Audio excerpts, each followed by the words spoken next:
Buenas noches. A nombre de la Red Latinoamericana de Consultores Políticos, les doy la bienvenida a una edición más del Gran Debate. Osvaldo Moreno, presidente de la Red, los saluda. Liliana González, coordinadora de la Red, y Gervais Restrepo, presidente de la Red en Colombia.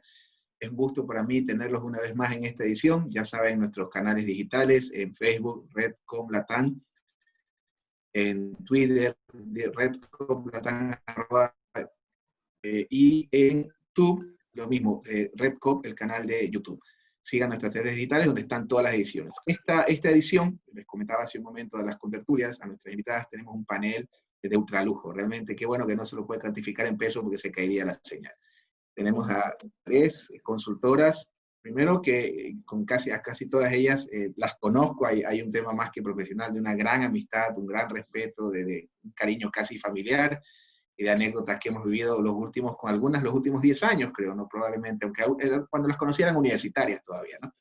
Así que para mí es un gusto. Y quiero decirles otra gran noticia, por iniciativa de nuestra coordinadora, siempre me modo de darle importancia a la calidad de estos encuentros. No hemos necesitado ley de cuotas o presiones, simplemente la mayoría de invitadas han sido mujeres porque lo valen. Y hoy tenemos un cartel de ultralujo. Tengo a Tatiana Larrea. Tati, como le decimos sus amigos, es una investigadora de muchos años.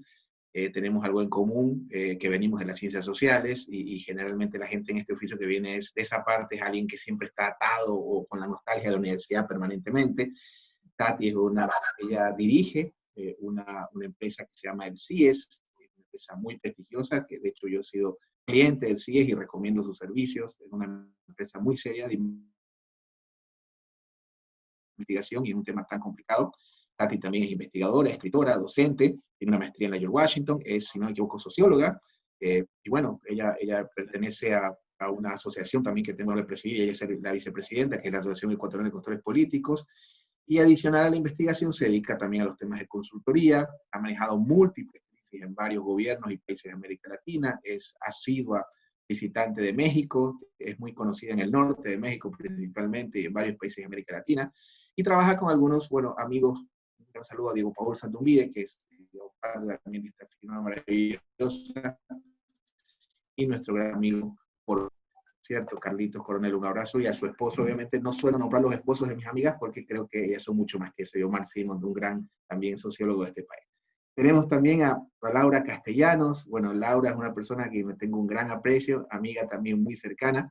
Ella ha trabajado en prácticamente todos los medios de mayor prestigio del mundo hispano, principalmente en CNN, estuvo muchos años. Ella entrena candidatos en prácticamente toda América Latina, es muy conocida, y discúlpame, tengo que decirlo, porque la gran mayoría de los que vienen a este foro no habituamos a tomar fotos con los clientes, ¿no? Eso me parece una barbaridad, ¿no? Pero sí de nuestras actividades públicas como esta, ¿no? Laura es muy conocida en República Dominicana, en Colombia, acá en nuestro país, Ecuador, y es de esas personas que conocemos en un aeropuerto y si tenemos esperas de 3, 4 horas nos quedamos sentados hablando sin parar, y mi hijo la quiere mucho adicional a eso, ¿no? Laura Castellanos, ella es comunicadora y yo creo que es la autoridad de América Latina en materia, digamos, de estos temas de media training, de entrenamiento, y es sumamente importante sobre todo por su experiencia y su formación. Realmente es un lujo de cartel. Y la presentación de mi amiga Belmeri, o Belmari, que viene de este país tan maravilloso que es Puerto Rico, la tierra de Betances, a quien admiro tanto. Belmeri, bienvenida, es un honor una vez más tenerte. Yo le añadiría un ingrediente adicional a Belmeri. Todo puertorriqueño es un especialista en tragedias, pues no han tenido huracanes, crisis de gobierno, terremotos, y desde mi punto de vista una invasión imperial de hace más de 100 años, ¿no? Bueno, dando este preámbulo, quisiera empezar, bueno, vamos a empezar con la anfitriona, en este caso con Tati. Tati, tienes 5 minutos, te escuchamos, te escucha América Latina y la Red, adelante. Bueno, no quiero gastar mis minutos agradeciendo a todas las colegas. La verdad es un honor estar con ustedes, Belmarí, Laura querida, Liliana, y agradecer a Osvaldo por siempre tener esta iniciativa de estos espacios maravillosos. Bueno, me han pedido hablar un poco sobre el Ecuador, la situación antes, durante y después que se nos viene. Es importante considerar que el Ecuador viene ya de una crisis política considerable, un gobierno con muy bajas calificaciones en su gestión, una credibilidad, una falta de credibilidad del presidente Moreno del 80% en la población. Esto registrado por una encuesta nuestra en febrero de este año, justo antes de entrar en cuarentena. Todo esto complica la situación de la pandemia en el Ecuador porque tenemos liderazgos con baja credibilidad, muchos problemas políticos, económicos y un muy mal manejo durante en este momento que estamos viviendo de cuarentena y de emergencia, un muy mal manejo, lamento decirlo así, por parte del gobierno nacional. Se han destacado algunos gobiernos locales, unos positivamente, otros negativamente, como es el caso también de la ciudad de mi querido amigo Osvaldo, Guayaquil, que ha sido algo muy doloroso para todos los ecuatorianos. Pero tenemos que ser claros en esto. Nadie estaba preparado para enfrentar una cosa así, pero sí hay algo que es importante, y el tema de la verdad, el tema de la transparencia y el manejo de cifras es fundamental en cualquier momento de crisis o de riesgo, y eso en el Ecuador no ha sucedido. Seguimos ya más de 60 días en cuarentena obligatoria, con toques de queda, con estado de excepción, y sin tener todavía una cifra verdadera o que se acerque a la realidad, una cifra oficial que sea confiable.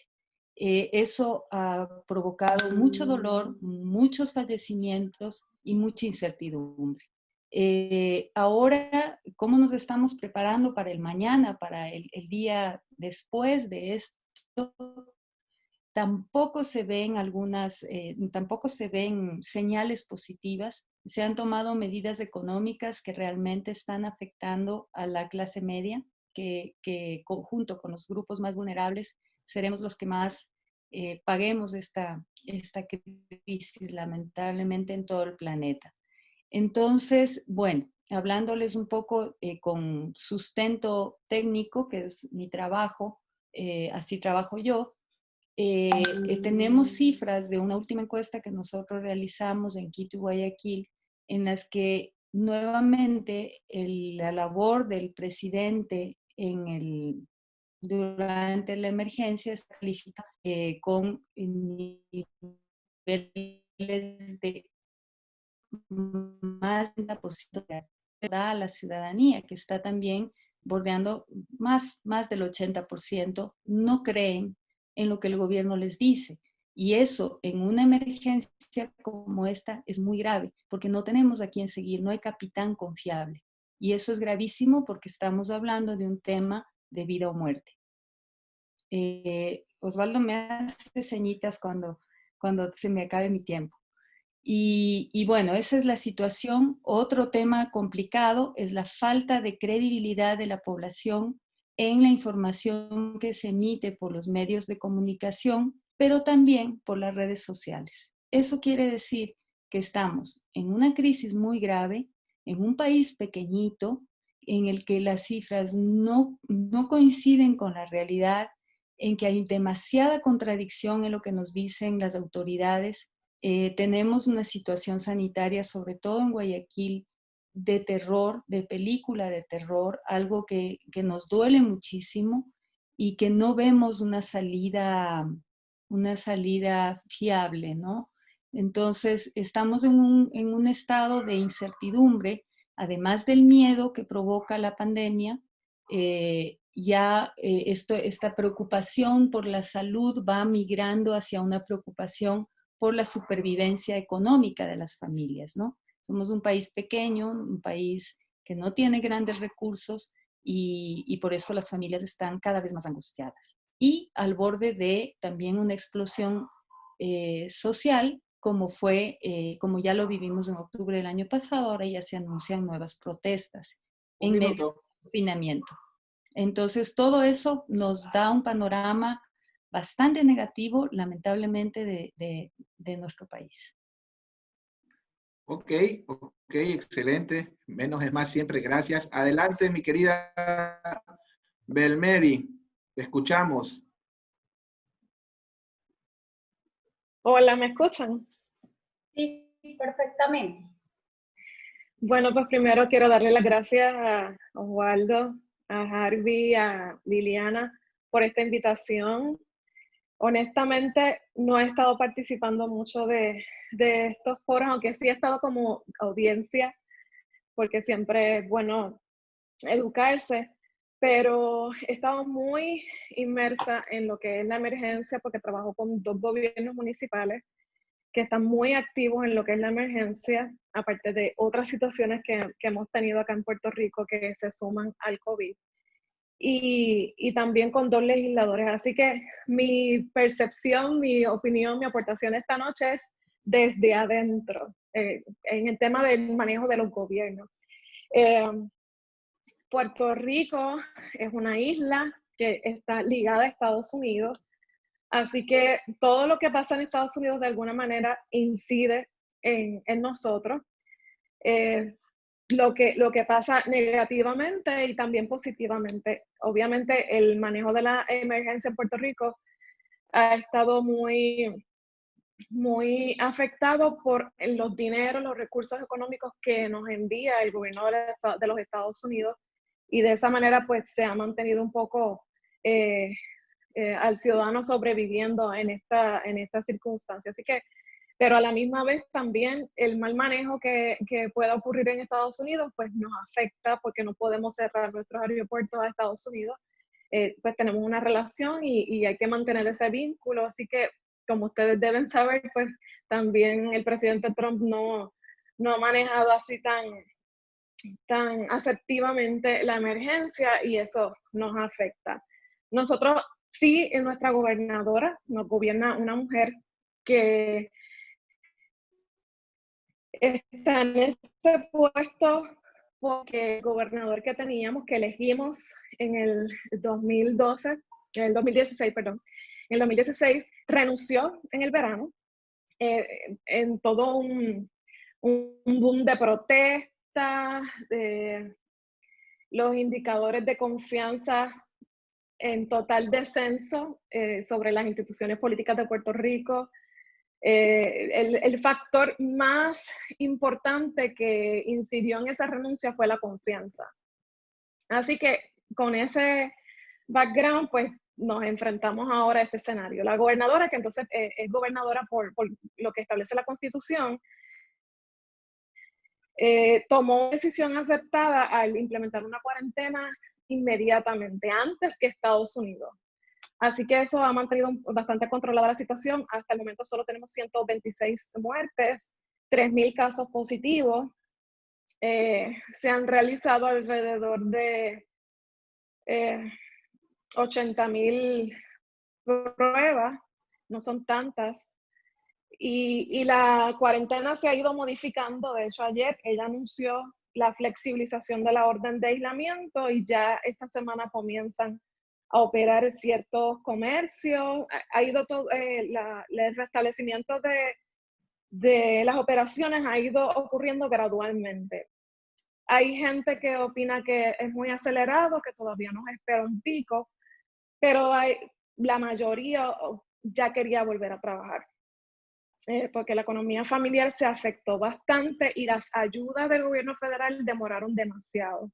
Así que había un desespero, ya había gente trabajando pues por debajo del lente, y pues se hizo casi obligatorio tener que operar.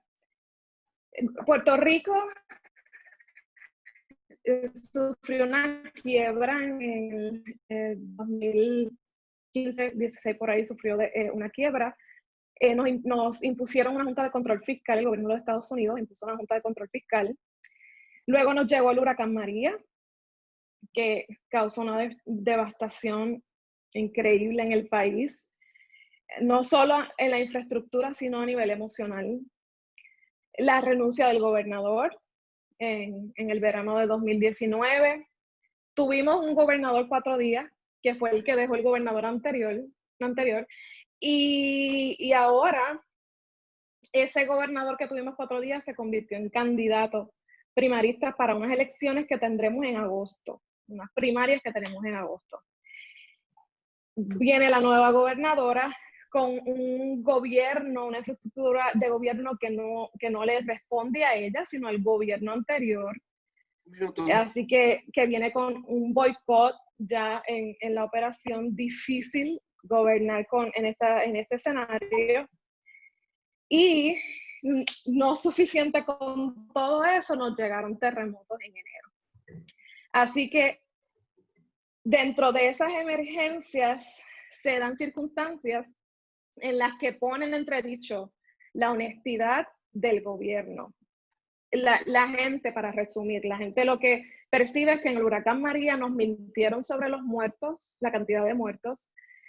En los terremotos nos mienten sobre la disponibilidad de suministros que había y que el gobierno, para la gente, o sea, opinan que el gobierno los tenía secuestrados y no los quería distribuir a los ciudadanos. Y ahora, en esta emergencia de COVID, la gente percibe que nos han mentido en una transacción que se dio con la compra de las pruebas, en la que pues se ha puesto en entredicho el interés del gobierno de aprovecharse de las circunstancias. Tiempo. Gracias, Belmer. Ya nos ampliamos la pregunta. Adelante, mi querida Laura. Bueno, el antes de Venezuela, pues yo creo que es público y notorio, ¿no? Lo que vivíamos en este país.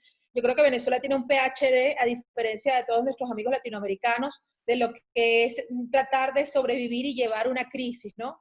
Nosotros somos expertos en hacer colas para comprar comida, en salir a determinada hora o a la calle, de vivir bajo situaciones extremas, ¿no? Con un ambiente político muy fuerte, con una fuerte conflictividad política entre los dos gobiernos, el interino y el de Nicolás Maduro, y nos tomó esta pandemia, ¿no? Que creo que es la tormenta perfecta para lo que está pasando en Venezuela. ¿Por qué? Porque, bueno, teníamos dos presidentes, teníamos a Nicolás Maduro y el interino, que era Juan Guaidó. Cuando explota todo este tema, pues quedó en evidencia que quien tiene en realidad el poder de facto es Nicolás Maduro. Tiene la fuerza sanitaria, tiene la fuerza militar y tiene el poder práctico dentro del país. Creo que tomó una buena decisión en el momento de la cuarentena, rápidamente la tomó. Yo no creo que sea por bueno ni por consciente, sino porque sabe el sistema sanitario tan precario que tenemos en este país. Para que tengan una idea, en Venezuela hay enfermedades que ya están desaparecidas desde hace años, como la tuberculosis, la malaria. Aquí tenemos cifras negras u opacas, porque hace cuestión de 5 o 6 años no tenemos un boletín epidemiológico oficial. Pues cuando cae todo esto, Nicolás Maduro tomó una buena decisión, que fue ponernos en cuarentena, y creo que eso sirvió de mucho, además de que estamos prácticamente aislados del país. Recordemos que en Venezuela creo que quedan unas 6 o 7 aerolíneas, ¿no? Porque la gran mayoría se han ido. Eso de alguna manera nos aisló del mundo, nos tenía aislados del mundo, más los conflictos que tenemos en frontera con Colombia y con Brasil también. Entonces había mucha limitación, ¿no?, en el tráfico y entrada y salida del país. Por supuesto, esta pandemia, imagínense ustedes, es difícil una pandemia, imagínense una pandemia a la venezolana. Por supuesto que no ha fallado el tema político, creo que ha sido magistralmente manejado por Nicolás Maduro, en el sentido que esto tiene una patente de corso para acorralar o cercar más la soga alrededor de los disidentes, de los opositores y de los periodistas. Como digo, que tomó una muy buena decisión con la cuarentena. Ese mismo día nos informó a los periodistas que si dábamos cifras que no tenían que ver con lo que es el tema lo que es el tema que ellos manejan oficiales, pues no se podía dar cifras. Incluso varios periodistas ya han sido detenidos por este tema. Tienen un buen control de lo que está pasando. En cambio, pues Guaidó ha tenido muy mal manejo de las comunicaciones, creo que una reacción tardía a todo lo que está pasando. ¿Y qué vendrá? Pues bueno, ahorita estamos, parece mentira, más enfocados nuevamente en el tema económico, político, que en el tema sanitario. Creo que Dios ha sido bueno con nosotros y no nos ha tocado pues no nos ha tocado tan fuerte, y eso se puede ver y se puede corroborar porque no tenemos casos como los lamentables que reseñaba, por ejemplo, ustedes en el Ecuador, ¿no? Que son lamentables las cifras. Ahora, hoy día, estamos enfrascados otra vez en el tema político que ha dejado en segundo plano el tema de la pandemia como tal. Pero seguimos con los temas agudos de la gasolina. No hay gasolina en un país productor de gasolina, no hay luz, o yo no tuve luz, por ejemplo. La conexión de internet fue DirecTV, que tenía el 50% de la televisión por cable en el país, se fue del país. Es decir, tenemos una situación, como siempre, inestable, pero estable dentro de lo sanitario. Vamos a hablar sobre un tema que las escuché a ustedes, de la que las escuché hablar en sus ponencias, en la introducción, y es que la credibilidad es el activo más costoso de un gobernante. Cuando se pierde, también se pierde el liderazgo, y tenemos en el continente muchos de nuestros líderes con esa vara de credibilidad muy bajita. No le creen, no los quieren. Hay mucha sospecha en las cifras. Lo decía Belmayre en Puerto Rico, mi amiga, ya antes te había escuchado también, incluso con ese tema de los tapabocas, ¿no? Eso viene de lejos. Y miren, en toda Latinoamérica esa es la constante. La pregunta es, en su país, el COVID-19, las cifras, la data del COVID-19 que están generando los gobiernos, ¿el pueblo lo siente como real? Y le están creyendo en esa pregunta también, ¿le están creyendo a sus mandatarios? ¿Le están creyendo al presidente? Empecemos con Tatiana. Bueno, aprovecho para saludarte, Harvey, qué gusto verte a los tiempos. Justamente en la primera intervención yo les mencionaba el problema de credibilidad que tiene el gobierno nacional en el Ecuador. Ya era un problema que venía desde antes de esta emergencia sanitaria, ¿no? Teníamos cifras de alrededor del 80% de falta de credibilidad en la palabra del presidente, y así le toca asumir ese momento tan grave.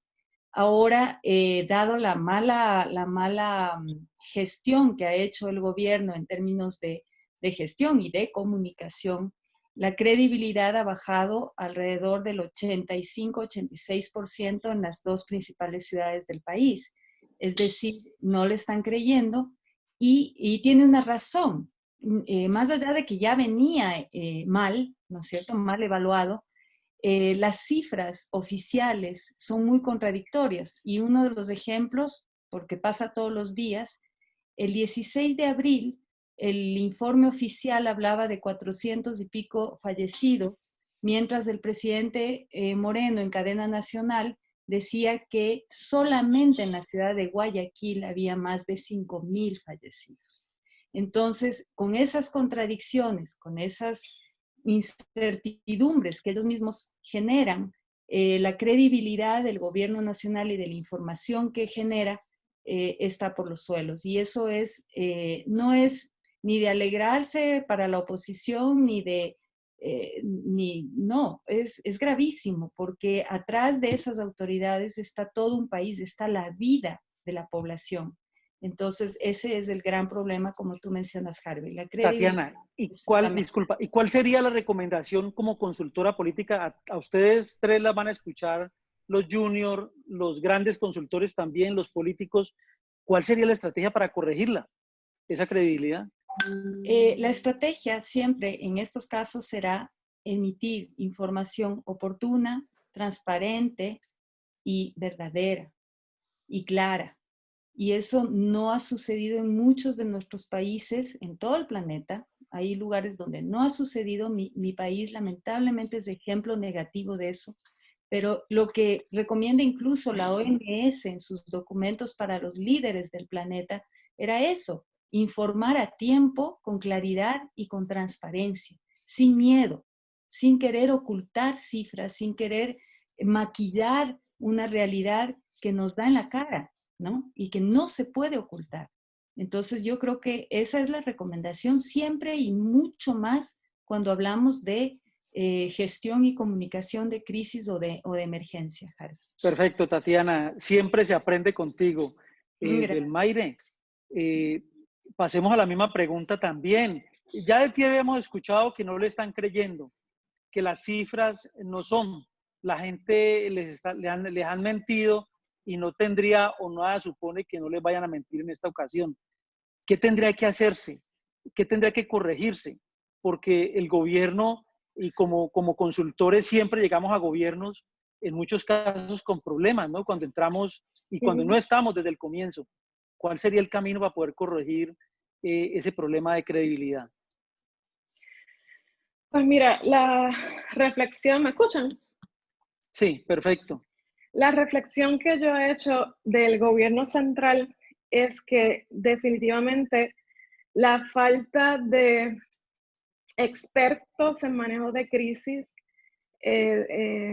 falta de expertos en lo que es la comunicación de riesgo. Aquí en Puerto Rico hay una cultura de que son los relacionistas públicos los que tienden a ocupar estas posiciones, y el relacionista público es vital en un proceso de comunicación, pero no necesariamente va a tener el expertise para manejar una comunicación de riesgo. Normalmente, las personas que rodean a los políticos aquí en Puerto Rico están acostumbrados a comunicar en positivo, la gestión bonita del político, pero tienen pánico de comunicar noticias negativas. Y yo creo que todo se puede decir. El asunto está en cómo tú lo dices y cuándo lo dices. Así que un poco creo que la falta de experiencia de este gobierno, pues por las circunstancias en que se forma, creo que ha sido un factor determinante en la falta de credibilidad que han tenido al comunicar los datos. La incongruencia entre los datos del gobierno y los datos de los municipios, pues entonces ha dejado en evidencia no la intención de mentir, sino la incapacidad de manejar una emergencia como esta. Belmaire, te hago una pregunta. Es que tú mencionaste algo muy importante que yo creo que es lo que están utilizando algunos también, y es el vocero, quien dice la noticia, porque se está estilando en la mayoría, digamos, en ese ego alto de los mandatarios, querer decirlo todo, ¿no? Querer opinar de todo, o pensar que pueden opinar de todo y se la saben todas, y se les olvida que le da más credibilidad a lo que tú acabas de decir, ¿no? El vocero, el epidemiólogo que lo tienen al lado, seguramente le van a creer más a él que al político. Pero hay que tener cuidado con eso, porque definitivamente en un manejo de crisis hay que buscar a los técnicos, a los expertos, a que sean los que comuniquen. Pero lamentablemente en la academia, en la universidad, no se prepara a los profesionales, a los técnicos para comunicar efectivamente. Y muchas veces entonces los ponemos a ellos a hacer la comunicación del riesgo, pero no tienen las destrezas necesarias para comunicar asertivamente. Entonces, la gente no le cree al político, pero tampoco el técnico que están utilizando me convence, me llega, quizás es muy técnico, no apela a las emociones, a esa empatía, identificarse con los miedos que yo estoy experimentando. Así que una reflexión de este proceso es que los técnicos, los profesionales también tienen que entrenarse en lo que es la comunicación. Perfecto. Vamos con Laura. Laura, ¿me escuchas? Perfecto, Laura. El botoncito de eso es correcto. Mire, si estás clara en la pregunta, lo que estamos tratando de saber es si la data, y yo creo que hay algo que está sucediendo en todo el mundo, sobre todo en Europa y en Estados Unidos, es que no le están creyendo a la data de los latinoamericanos, de los países latinoamericanos.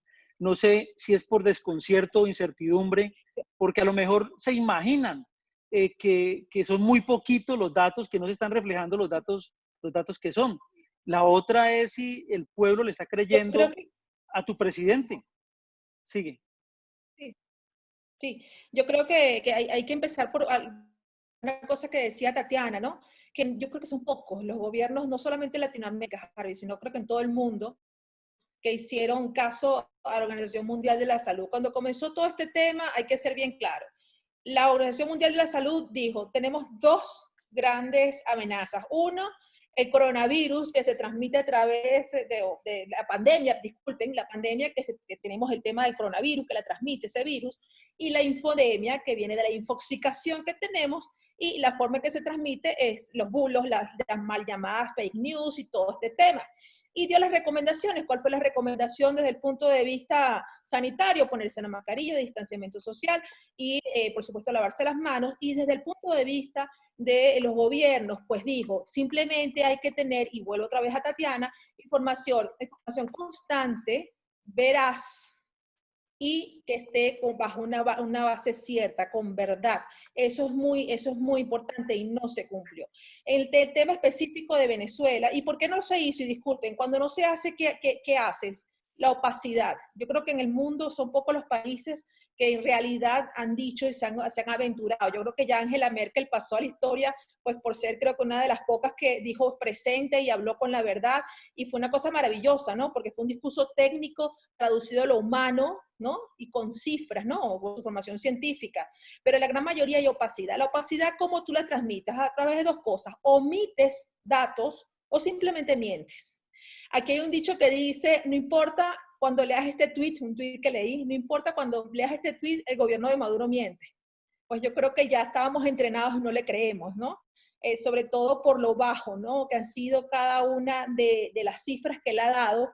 Y el tema también de aquí no hay cifras como en otros países, que hay cifras del sistema sanitario, no las tenemos. Y allí voy a lo que decía esta Belmari, que no tenemos tampoco ningún tipo de vocero oficial. Yo no sé quién es el ministro de Sanidad de mi país. Siempre ha sido Nicolás Maduro. Y creo igual que Belmari, es bueno que, y deseamos todos, es bueno que haya una persona que sepa técnica y otra que traduzca si esta persona no sabe hablar muy bien. Con el tema de Maduro, fíjate qué interesante. Él tuvo, creo que hubo una encuesta por allí que tenía 60% de aprobación de la medida que tomó con respecto a la cuarentena. Pero él sigue, creo que en 20 y algo, en su popularidad. Sin embargo, yo creo que es natural el síndrome de Estocolmo, ¿no? Que cuando alguien sale y nos quiere ayudar, pues nosotros respondemos favorablemente. Yo creo que aquí no es que lo quieran, pero dijo, bueno, por lo menos tomó la decisión. El tema es, la primera salida que él tuvo rápidamente para mí fue maravillosa. Salió muy protocolar, habló 10 minutos, con todo el plantel militar atrás y su gabinete de gobierno diciendo, tenemos esta situación, vamos a tomar estas medidas. Lo demás es historia. Tú ves un boletín, y los invito a Google que vean, ven un boletín y es una narrativa, una retórica de cómo Estados Unidos lo ha hecho mal, cómo Colombia lo ha hecho mal, cómo Ecuador, no sé qué le hizo Lenín Moreno a Nicolás, cómo Ecuador lo ha hecho requete mal, y después sale con las cifras de nosotros, que no tienen ningún basamento científico. Y que, como les expliqué al principio, nosotros teníamos ciertas condiciones en el país que han hecho, gracias a Dios, a que en Venezuela no sea tan grave, ¿no? Porque ya estamos entrenados para el desastre. Laura, yo creo que la gente no le cree per se a Nicolás Maduro. Tenemos aquí un sistema... Laura, no, te pregunto, la cifra de Venezuela hoy en día son 10 muertos. Dime. La cifra de Venezuela hoy en día son 10 muertos. La gente piensa que el coronavirus en Venezuela tan solo son 10. Fíjate algo, las cifras realmente, y como lo decía al principio, sí son bajas. Eso no lo llega a nadie por lo que te estaba exponiendo de la situación especial que tenemos los venezolanos.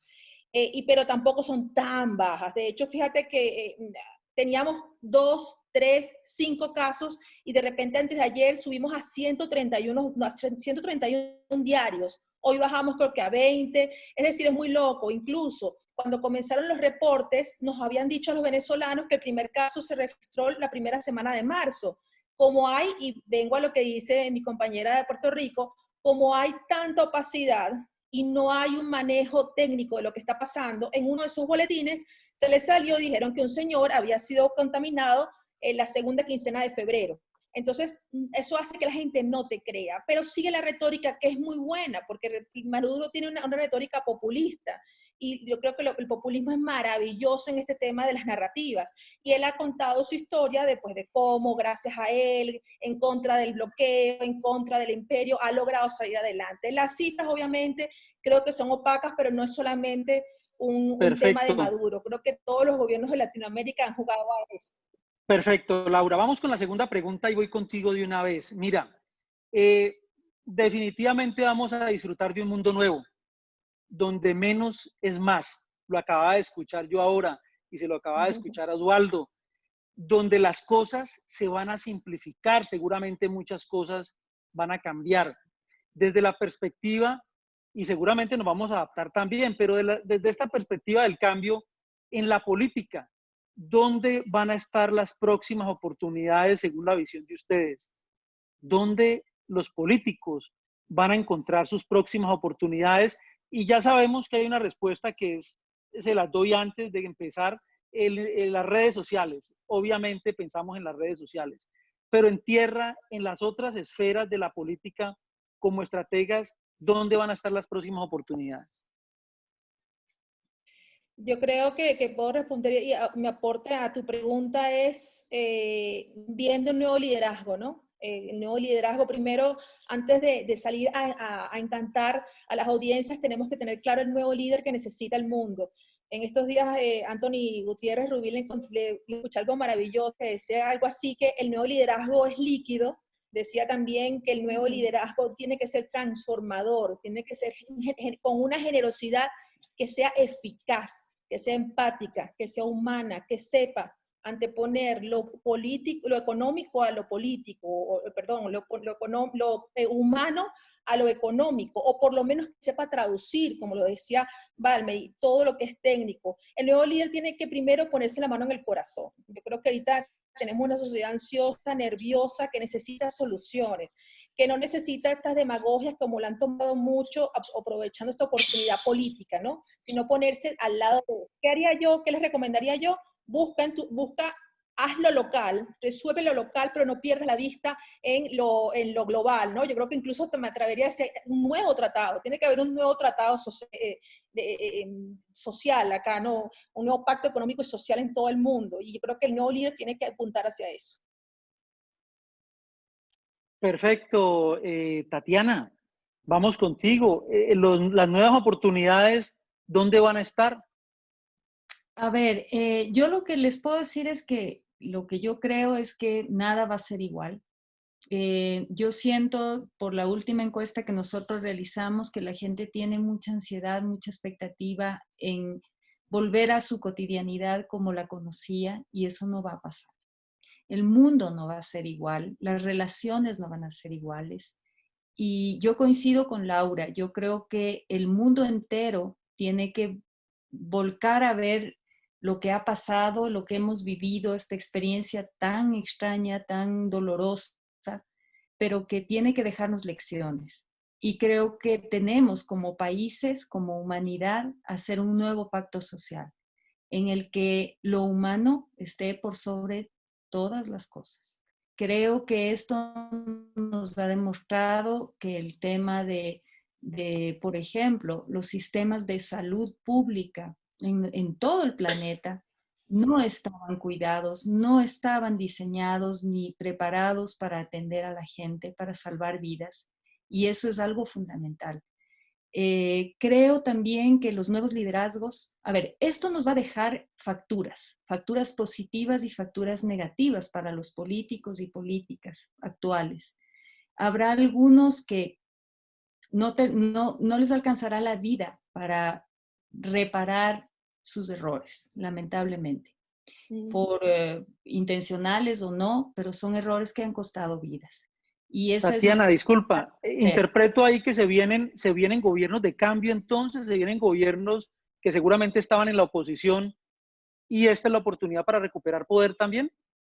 Sí, seguramente, pero también tenemos que pensar en todos los políticos y políticas, ¿no? Las que están gobernando, que la tienen más difícil, por supuesto, pero también quienes, la factura negativa también será para aquellos que de manera oportunista han querido aprovechar una situación, ¿no? Y hablo en general, no estoy hablando solamente del Ecuador ni ningún caso en particular, sino en general. Creo que los nuevos liderazgos tienen que considerar muy seriamente el tema de la empatía. La empatía es fundamental. Yo creo que es lo único que podrá salvar la especie, porque hoy Perfecto. el planeta nos ha dado esa lección. Perfecto, Tatiana. Belmaire, ¿qué podemos esperar? ¿Dónde están las oportunidades para los políticos? Bueno, yo creo que si hablamos de oportunidad, la oportunidad la tienen ahora justo en este momento. La gente no olvida lo que hace su líder en un momento de crisis, sobre todo un momento de crisis que genera miedo e incertidumbre. Si no han aprovechado esta oportunidad, difícilmente tendrán otra. Así que me parece que este escenario ha dejado expuesta nuestra vulnerabilidad. Coincido con mis compañeras totalmente. Y me parece que en el término de la profesionalización de la política, la psicología política va a tomar aún más relevancia porque estamos lidiando con ciudadanos que están experimentando traumas. Así que no estamos hablándole a un ciudadano que venimos estudiando y analizando por mucho tiempo. Este ciudadano que tenemos de frente ha cambiado por experiencias traumáticas que ha vivido. O sea, Así que Belmaire, disculpa te interrumpo. O sea, que esos políticos que se escondieron o que se están escondiendo ahora, que no se hacen visibles, están perdiendo una oportunidad de oro. Eso es lo que entiendo. definitivamente, la gente no va a olvidar quién estuvo con ellos en el momento de miedo, cuando se trata del asunto de la vida. A todos los seres humanos se nos activa una parte de nuestro cerebro que nos vuelve menos racionales y más emocionales. Así que la gente no va a olvidar lo que hicieron sus líderes en estos momentos. Yo creo que la oportunidad era ahora. Eventualmente esto va a ir transformándose, va a ir cambiando y vendrán nuevos desafíos, pero la oportunidad la tenían ahora. Y los incumbentes me parece que tienen la oportunidad de prevalecer en los próximos escenarios electorales, por lo menos en Puerto Rico, si lo han hecho bien.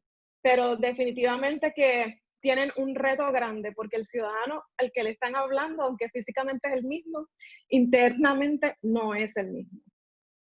Perfecto. No, Osvaldo, sigamos con las preguntas del público, Liliana, para poder redondear la charla. Okay. Bueno, muchas gracias, Belmeri, muchas gracias, Tati, muchas gracias, Laura. Vamos a hacer una pregunta y en este caso la responden todos los, incluido Liliana y Gervais.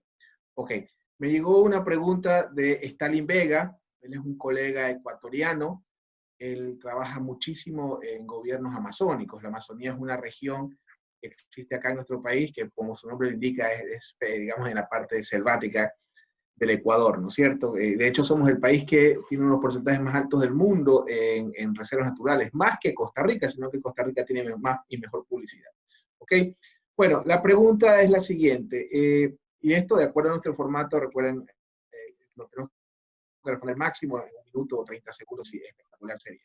La pregunta es, en función de los resultados que tienen los gobiernos que son cuantificables en 2 vías. Uno, en vidas, obviamente, que es debería ser lo más importante. Uno económico y otro, obviamente, en la valoración que puedan tener.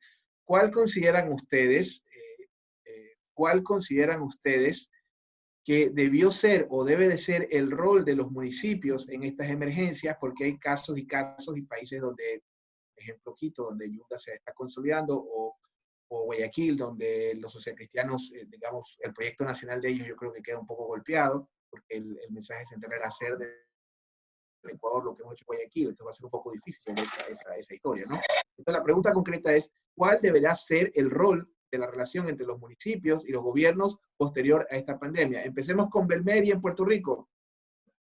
Pues qué bueno que empieces conmigo porque, como les conté, trabajo con 2 municipios y definitivamente hasta este momento el rol de los municipios, por lo menos en Puerto Rico, era subestimado. Los trataban de retratar como una carga para el Estado. Sin embargo, en las últimas 3 emergencias que hemos vivido en Puerto Rico, los municipios han demostrado que todo lo contrario, son los que le resuelven los problemas a la gente, es el lugar a donde primero llega la gente a pedir ayuda. Su estructura gubernamental, la estructura gubernamental de los municipios es la primera en llegar hasta donde el ciudadano presenta una emergencia. Así que me parece que definitivamente hay que repensar el rol de los municipios en los gobiernos porque son la estructura gubernamental más cercana a la gente.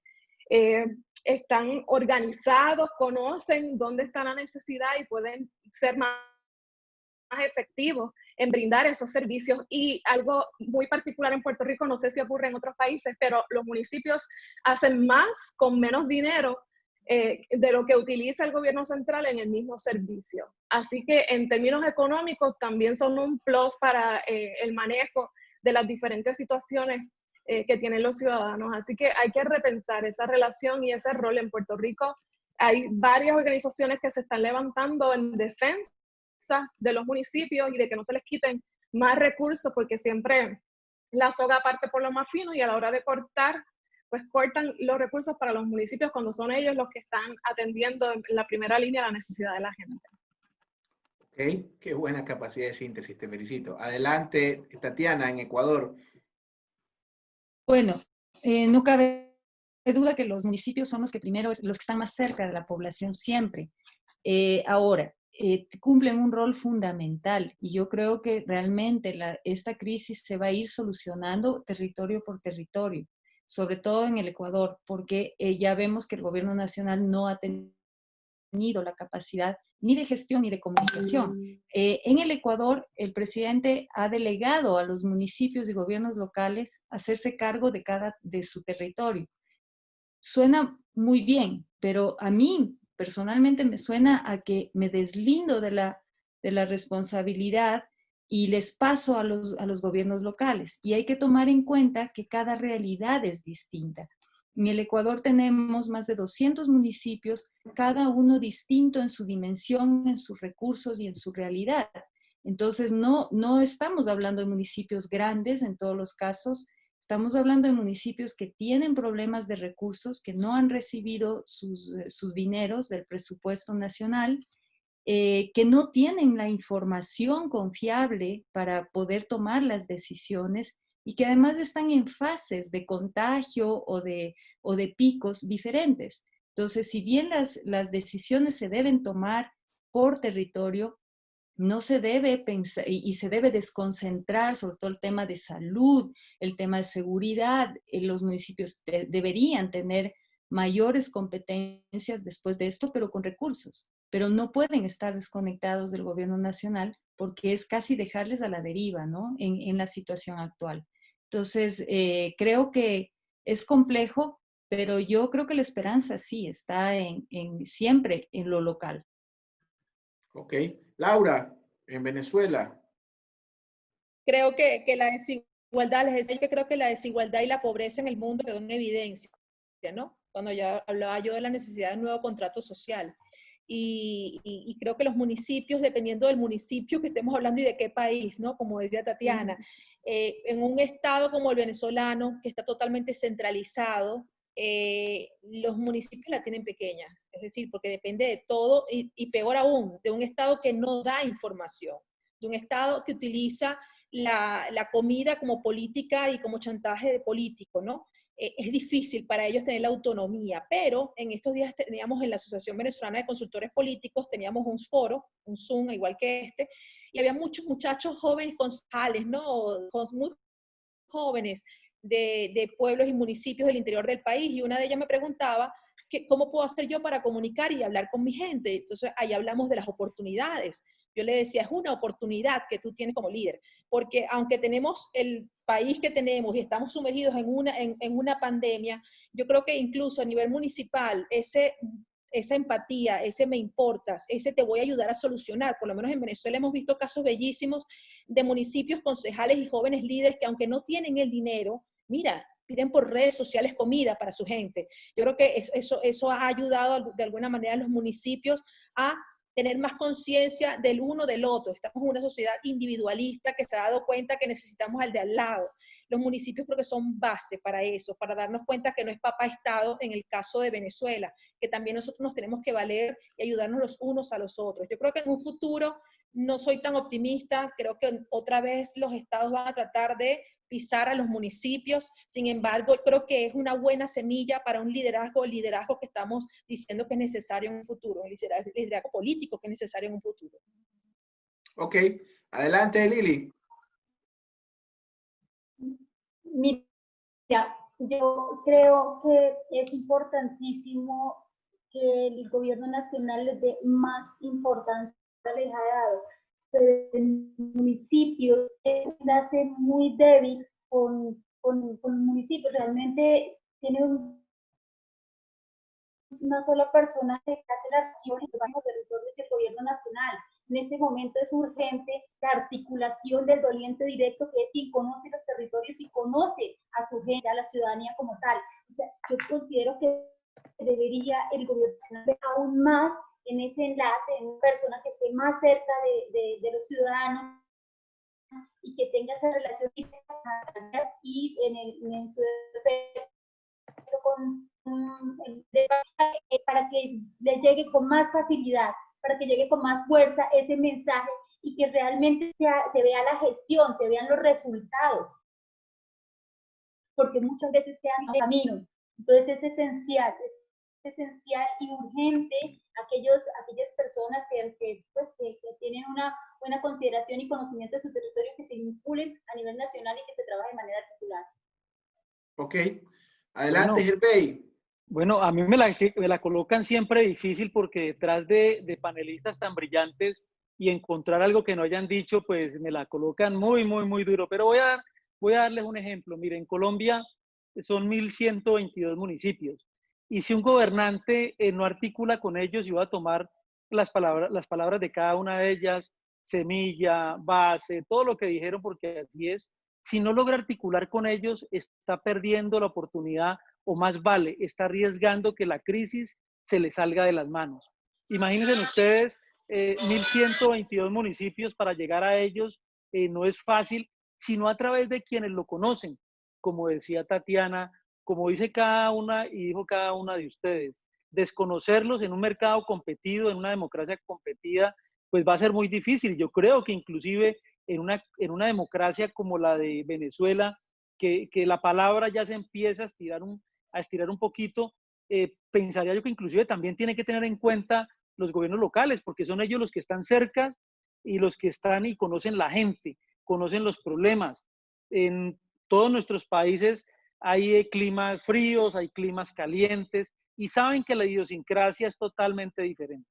Por eso, desconocerlos, pues sería un error garrafal. Con ellos toca sentarse a articular. Ok, muy bien, gracias Gervey, gracias a Belmeri Hernández desde San Juan de Puerto Rico, gracias a Tatiana Larrea desde la capital de nuestro país en Quito, gracias a Laura Castellanos en Caracas, gracias a nuestro presidente en Colombia, Gervey Restrepo en Cali, gracias a Lili González, a Liliana González en Yopal, Casanare, departamento de la República de Colombia. Bueno, todo para añadir o para contribuir de alguna forma, creo que otro factor fundamental en el cual han sido protagonistas los gobiernos locales. Siempre hemos pensado que el gobierno local es el espacio más cercano del poder al ciudadano. Es más fácil ir a tocar la puerta de un municipio que de un gobierno central. Creo que es fundamental también la transparencia, ¿no? Y eso es sumamente importante para la reconstrucción. Es decir, si tú tienes un país donde resulta que oficialmente hay 2.000 muertos, pero 9.000 con una neumonía típica, cuando llegue la reconstrucción, es decir, el entendimiento con los acreedores, las ayudas internacionales van a llegar en función de tu desgracia. Y si tú llegas y dices, no, yo solo tengo 2.000 muertos, no te van a condonar las deudas, no te van a ayudar porque solo tienes 2.000 muertos. Entonces, la transparencia es fundamental. Y ese es un parámetro que creo que ya se dan cuenta que pagarán los gobiernos, no ahora, sino cuando salgan después de esta, al menos, bueno, esta medieval catástrofe que hemos vivido en Guayaquil, y que Dios quiera que salga, porque prácticamente ha sido la gravedad y la providencia la que nos ha contenido de alguna forma, ¿no? Bueno, muchísimas gracias. A nombre de la Red Latinoamericana de Consultores Políticos, este programa, obviamente editado, porque ese es el espíritu de este programa, poder editar los trolls, las fallas técnicas, Ha durado exactamente 1 hora, definitivamente llevamos 2 programas así, menos es más, hemos tenido un contenido extraordinario. Gracias, Belmeri, siempre pienso en Betania, cuando pienso en Puerto Rico. Gracias, Tati, querida, te aprecio. Gracias, Laura, tú sabes cuánto te quiero. Gracias, Lili González en Colombia. Gracias, Hervey, por ayudarnos. Únanse a nuestras redes sociales, Redcom Latam en Twitter, Redcom Latam en Facebook. Este programa estará la próxima semana ya una vez que hagamos las correcciones pertinentes en todas nuestras redes sociales. Además, Osvaldo, cuando se tienen mujeres tan bonitas, se decora también el chat, ¿no? Se decora también la mesa. Bendiciones, sí. Felicitaciones. Definitivamente, ¿no? Es impresionante porque este cóctel es peligroso y muy raro de encontrar. Bellas e inteligentes, eso se ve muy pocas veces. Sí, Va a explotar el chat. Les mando un abrazo infinito y un gran abrazo a toda Latinoamérica. Nos vemos en la siguiente edición.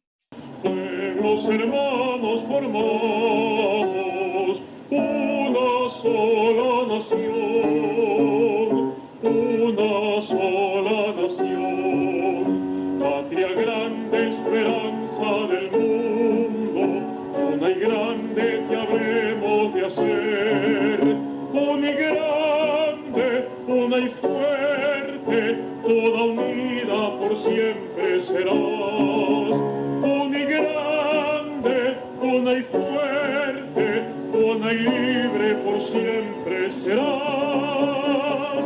Toda la patria ya vibra, resuelta a forjar la unión. Pueblos hermanos formamos una sola nación.